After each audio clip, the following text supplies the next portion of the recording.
everyone to the S.H.O.P, Social Hub of Positivity. We're in the S.H.O.P. We're here in this wonderful space with a wonderful person. They're invariably wonderful people, but there's a few that haven't been. Just want to point it out, just want to be honest. Yeah, don't want to mess around. This geezer's great, but I'm just saying, you know what I'm talking about. Anyway, thanks to everyone at Emery Gate, thanks to Jack and all the crew, thanks to all the volunteers. I'm just saying, I'm doing the credits before I do the show. What sort of guy am I? The guy that likes to say thank you. Okay, very grateful to have Fred Finch here. Fred, how are you, sir? Yeah, wonderful very person. good, thank you. I'm going to shut up for a while. You tell everyone who you are, what you do, and I'll see how long I can keep quiet for. I know I talk too much in the other. I always talk too much. That's good because, yeah, I'll forget what to say otherwise. But yeah, so my name's Fred Finch, and I run a business selling vintage clothes and things like that. But that's not really my passion, I suppose. Pretty cool though. Yeah, it's quite cool. Like, there's worse things to do, I suppose. Like, it's it's quite exciting. Like, well, exciting is probably a bit of a strong word, but yeah, it's quite fun finding the good stuff and seeing varied definitions of vintage as well, because a lot of people, I think, don't actually have that firm a grasp of what vintage actually is. So, two things. One is, there are worse things I could do than sell a vintage item. Or two, you're right. Yeah. It's actually recycling. Yeah. So actually, as far as the climate emergency goes, what is the matter with this guy dealing? He's always bringing stuff around. Yeah, that's right. Can do Arts for Sustainable Development. Read about it. So actually, you are doing everyone a favour. The good thing about it is, and I think two things. Correct me when I'm wrong, because I'm invariably not wrong. Is that you are also, hopefully, saving from the waste tip of humanity. Items and clothes that are only made well, therefore they have survived. They were made in a time, hopefully, when people weren't so exploited to make them. But they're of a certain quality and style. Back to you, sir. What are you saying? There's definitely, I agree with that. Definitely, it's definitely quality of like the older pieces is just so much better. Well, normally than most of the modern stuff. So it's just, as you said, like the recycling, sustainability, all that sort of stuff. So that's always good. But do you sell it online? Yes. Do you ever think about having a rail of that sort of beautiful vintage stuff in a shop like this, for instance? I have actually thought about that. Yeah. What happened? A bit, but what happened? Well, I haven't found the right place to have a rail. There are worse places you could go than to put your clothes on show. You should have them in here, because see, we've had recycled clothing, and that's really good. I like vintage. I am of a vintage. I'm of the 1960s vintage. If I was a bottle of wine, I would be poisoned. No, stop it. Lauren, why are you saying stuff like that? I'm trying to be nice to this man. He's a vintage geezer who's got loads of good stuff. What's your favourite era? I'd say probably 90s, I reckon. So 90s. That's interesting. Like, so the re-emergence of Ben Sherman and stuff like that. Yeah, that sort of stuff. So I've got some of those. Yeah. No, from the first time round, you can imagine I was probably around in the 90s. Boys that love girls, that love girls, that love boys. Well, what about it? I was around in the 90s, but I was not that old. Not saying you're old, obviously. You weren't old enough to wear the clobber at the time, no, right? I was born in 1990, so... You were born in 1990, fair play to you. You're 32 now, are you? 30, just turned 33. I was born in September the 24th, 1989, so... Well, if we'd have known you were coming, we'd have baked a cake, wouldn't we? Yeah. If we knew you were coming, we'd have baked a cake. So, do you like the music from that era as well? Yeah. Okay, this is interesting. If this is mastermind, this would be one of my subjects. What, 90s music or 90s in general? 90s music particularly, Yeah. just because I've been, that was when I was a musician in London. All right. So I'd be interested to see what sort of musicians you were into, what from the 90s. So like Oasis, really. That's like probably have always been my favourite. Yeah? And then just other 90s Britpop, I guess. Right, okay, so do you remember a band called Blur? Yeah, I was just about to say. Just about to say Blur, watch this. So anyway, this is just between me and you. That's not just keep talking about the thing. You like them, right? Okay. Yeah. So, can you ever imagine? So, wait a second. Where is it? Blur, amazing band. Just, Right. yeah, Right. top quality. Right. So, do you ever see this photograph? Yeah. Oh, it's not going to load here, is it? All right. So, you ever see this photograph of Liam and Damon? You ever see that? I actually haven't. Right. Okay. So it's quite a famous one because it's normally taken from you see it from this angle. When you see it from this angle, look.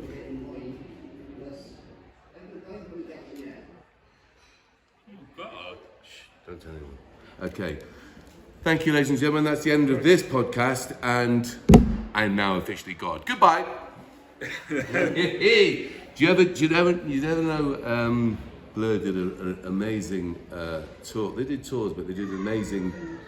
The first big stadium gig was at Mile End. Mile End Stadium. There was like Dodgy. Remember the band Dodgy? Yeah. Staying out for the summer. I'll be your agent. Don't worry. I'll be promoting all those bands. Boo Radley's. Yeah. Wake up, it's a pure. I am the '90s kid, right? The Cardiacs were on it, not the Cardigans, Cardiacs. Yeah. Sparks. This town ain't big enough for the two of us. Yeah? Yeah. Right. Who was the opening act? Stop it, everyone. Research it, you'll find out. Yeah. And I think it's called the Shanakees. The Shanakees? Who were they, I wonder? Yeah, they were the opening act on that day when Blur did their big Mile End Stadium gig. Oh, okay. Well, I heard they were actually better in a way. What? Than Blur. The what? The opening act? Yeah. People were saying that Blur were like a bad, like a cover version of that. That's hilarious. Well, you sweetheart, you. Anyway, I wonder who that band were. Anyway, right. That's interesting. So that was absolutely my era. Still quite fat, I have to tell you. You know what I mean? I was like, wait a minute. Wait a minute, guy. Look at us. We're all making a big effort to have an image. What are you doing? We're kind of an Irish band. Me and David Brolin, we're drinking a lot of drink. We're drinking. Bad. All bad for you. Gotta say, everyone out there, do not try this at home. Do not try looking like this at home. You have to be gifted initially. But that was definitely my era in London, doing those things, playing those games, doing the crack, having the crack. Go to Top of the Pops with the boys. The first time Blur were on number one, all that sort of good stuff. And the time when Oasis and Blur were on. Stuff like that, all good stuff. But good era. But like every era, obviously there's loads of dross as well. Literally Bros and stop dross. No, he's good on Strictly now. I'm sure. God bless them all. But there's also so the 90s also had the Spice Girls, which, to be fair, I probably see more than I do Blur these days, because Melanie has become a very dear supporter of ours. And I love her music, I love where it comes from, but I also love, because I get to go to them and we get to take young people from Candu to see the Spice Girls, I'm a big fan. Yeah. Not initially because of the commercial whole way that it was, branded and stuff, but I have to say, I am a Spice Girl fan these days as well. They're great. Jeez, why? See why I shouldn't talk? Why I shouldn't even have a podcast? Yeah, that was a bit of a tangent, Wasn't it? We're now on the Spice Girls. Anyway, but it's valuable stuff. Name your stuff. Name the stuff that you're doing. You got Kappa stuff and stuff like that. Kappa. Yeah, that sort of stuff. Just all sorts really. Well, can we have a rail in here? So, Could we? Yeah, probably. Well, Yeah. let's just do a big publicity thing and have it, because you don't like a bit of cool stuff. Yeah. Yeah, work out a way of doing it. Do you live in Chippenham? Yeah, I did. I live in Pewsham. Tulip Close. to be Anyone who wants to precise. stalk him, that's it. Yeah. That's where you go. I mean, Nice one. Not Rob, that. take it no. easy, yeah. Cool. No, not that. No, not that. No, But you- in Chippenham, yes. Yeah, that's cool. So how long have you been in Chippenham? About probably 4 years. Right. Where'd you come from? So originally I'm from Shurston.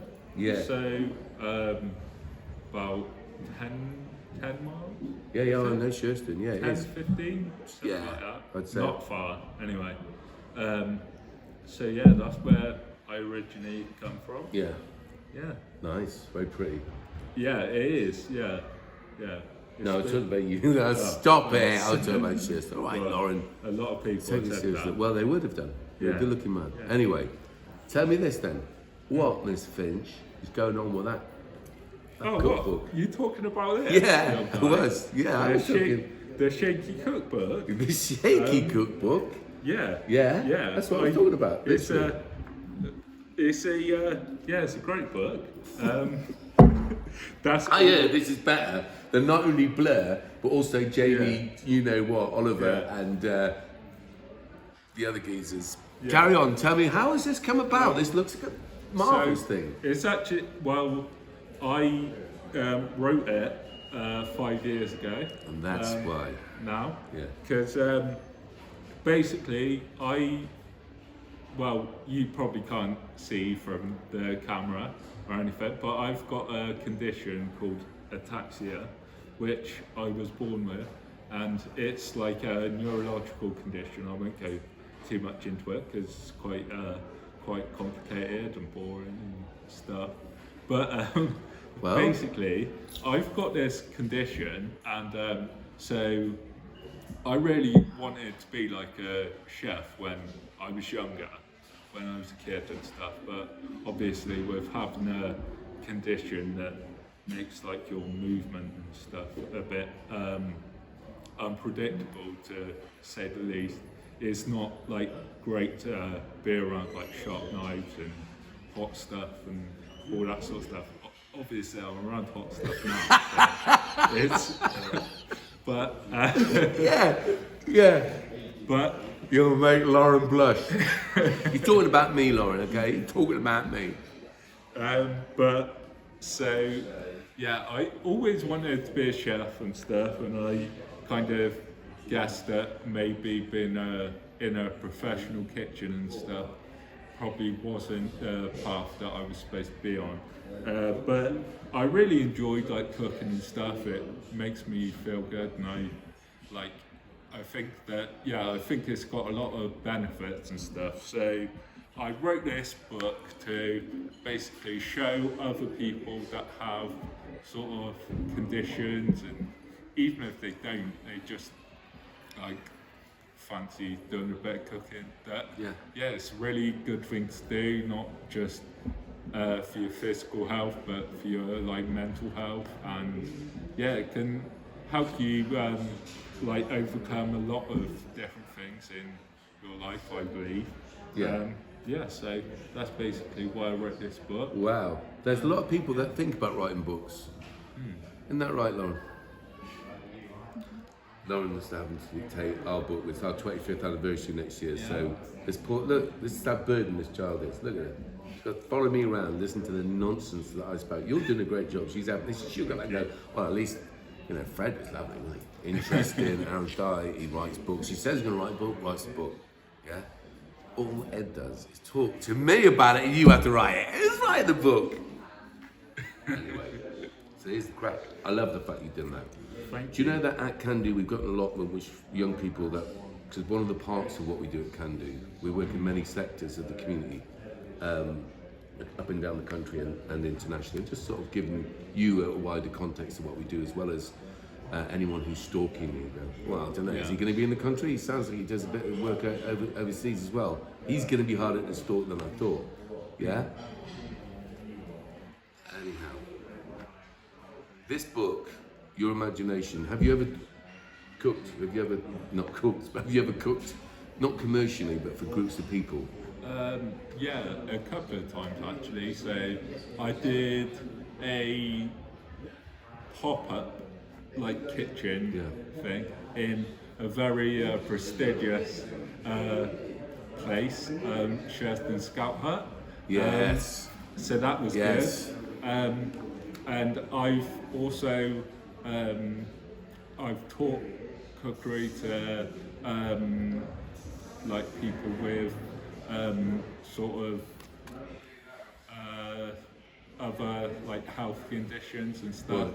So I've taught a bit of cookery, and I've done an event in Swindon, if you can believe that. I can believe everything that comes out of your mouth, Fred Finch. You, sir, are becoming a legend as I absorb your energy. You're great. So, you do it. I love that sort of stuff.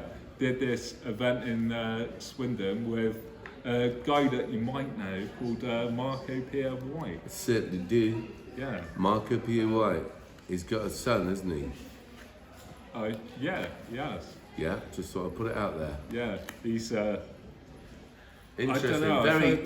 I've heard some stories. I've heard some stories. I don't want to make anything, but I want to say about there was a funny thing, isn't it? And it's like musicians. It's like what we're talking about earlier on, the 90s, or celebrity or whatever, and the damage it does to the psyche of the individual. Actually, you see it in chefs. I've worked in kitchens in London, what have you, and there's a few places I work with chefs, and sometimes they're quite temperamental. Across the board, there's this idea that they're temperamental. You see them on the television, some of them have got different temperaments, but they're so intense, or they're so whatever. Now, I've come up with this theory, and I want to lay it on you and see where it rests. Well, although you wouldn't want to rest what I'm about to say anywhere near you. I think, now this is for you out there, everyone, that chefs have got this temperament because ultimately, however beautiful and however great their creation is, it turns into poo. Oh, if you look Discuss. at it like that. Maybe not watching your food, but watching your food, eating food, preparing food, listen to this on the Spotify, or watching it and going, did I just say the reason why some of these chefs have these problems with their egos because ultimately they know that all their endeavours turn into poo? That is a very good. Thank you, Fred. Now, you don't seem to have that sort of ego. I'm wondering, what do you do on a day-to-day basis? I'm not trying to stalk him, and even though we know technically where he lives, we won't stalk him, but we will ask him this question. What do you do on a day-to-day basis? So, mainly, right now, mainly just I'm working on my business, trying to grow that. But as I said, it's not like my main passion. I would rather be cooking and stuff like on a daily basis. On a daily basis. Yeah. All right. Yeah. So okay. So what I'm going to say to you next is this: because you don't seem to have that sort of crazy ego that some of these chefs have. I get it. I'll cuddle them. Don't worry. You'll get one of these crazy chefs and say, "Hey, relax. That's Don't normally worry. how they talk as well. Don't worry. We all know that the stuff that you think is really important is going to turn into poo-poo." This is a chef, by the way. Yeah. I'm not just doing this in a restaurant going, because I would do that. I think that's. I would do it. If it was called upon to say, hey, give me a chance you can go to a restaurant and do right? I would do it. And if it was for charity, even better. Yeah. But if I was... Always. Look, I'm rubbing the back of the head and going to, I don't know who this is, but imagine it's one of the angry ones. Come on, big fella, get down here and have a little cuddle. I get it, man. All your endeavours turn to poo-poo, huh? But that's a metaphor for life, isn't it? We all turn into poo-poo. We all turn into, either ash or poo-poo. Because we're eaten by the worms, and you can't tell me the worms aren't having poo-poo, because even if they aren't, the birds are eating them, and they turn them into poo-poo. We're all poo-poo, man. And ladies and gentlemen, Fred Finch's new book, Poo Poo Man. You had shaky man, now you've got poo-poo man. Yeah, this is a new way of cooking where you really embrace the poo-poo element of the food that you're cooking from our allotments. What about why don't you come and do our why don't you come work with Sarah, wonderful Sarah, on our community cafe? Yeah? Yeah? Yeah. Mate, I would come to your cafe, you're ace. Thank you. Why in that thing we can also look at the vintage thing. I love that. It's hilarious because you're right. Most people, if they know about vintage, they think it kind of has to go in 50s, don't they? Have this idea, you know what I'm talking about. Yeah. And then it's like no. Vintage is of any era that exemplifies the time passing. So it could be 70s, 80s, 90s, it could be 2000s, it could be whatever. But it's the vintage of that time when food, when clothes and wine, whatever was made. Yeah. So it could be popper trousers. Those poppers are popular. Could we set up a vintage shop stroke cafe in Chippenham together? In a word, yes, we could. Yeah. Well, that's not one word, but yes, we In a word, yes, we could. It's my favourite set of one words. Yeah, you put them together, they're always thing, right? So I think we should definitely pursue this because you see, there are places in my life. There are places I remember all my life. I don't know if you knew I was just singing. But stop it. That you've got one of those lovely personalities that you could put it to anything, and you are. I like this a lot. Could we do, and this is serious, could we do a cookery show with you? Definitely. Right, so you get your favourite things. We can reproduce another cooking book. I reckon, especially because of the time and the crisis, we need to do a calendar with you and a book, just like those chefs, and film you doing all of those recipes.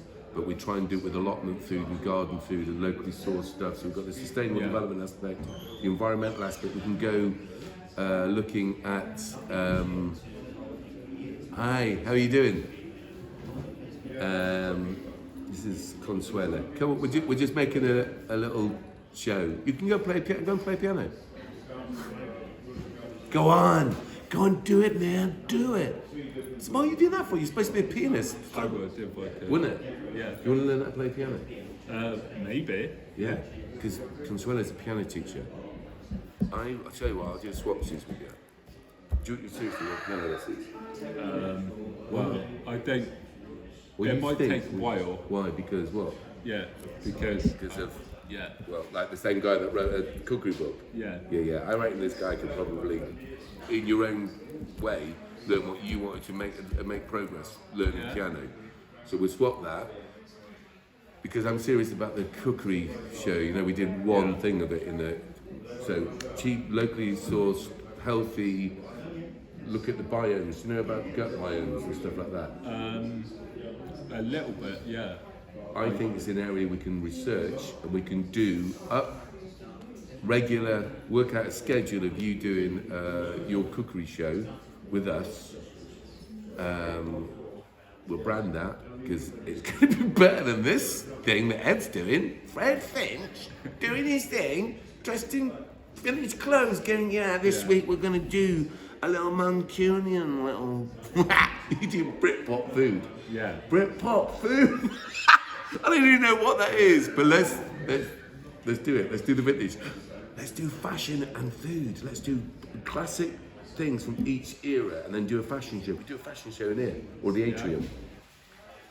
Can someone can you write down what we just said we're going to do? Because I don't know that even Maya watches these when she's editing. Because you know that one with Ollie, I said, can we have a thing with this? Oh yeah, Maya, I'm saying this now. Yeah, and if you say to me, oh yeah, I heard you say on the one with Fred about that I don't really watch them because I didn't edit all the stuff in with Ollie that I asked for, yeah? Watch what happens here. We'll see. If she says it to me, we know she watches it. Yeah. You got to watch this. Yeah, you have. Yeah. You got to watch. No, she's got it. Even she's the editor. You'd say, surely she watches it. But also, you hey, how you doing? also have got Yeah, good to see you. It's top quality content. So, and This that's week it is. Last week, Ollie, I loved it with Ollie. It's great crack. Right, listen up then. So what we're going to do, you up for that then? Yeah, definitely. Don't feel pressurised just because we got it on camera and it's almost like a contract. Yeah. Yeah, It is. Hey, No, be part of our community cafe using your recipe. We'll go through them. We'll do you doing the recipes, and we'll make them on as available as this thing on our Facebook, on not Tumblr.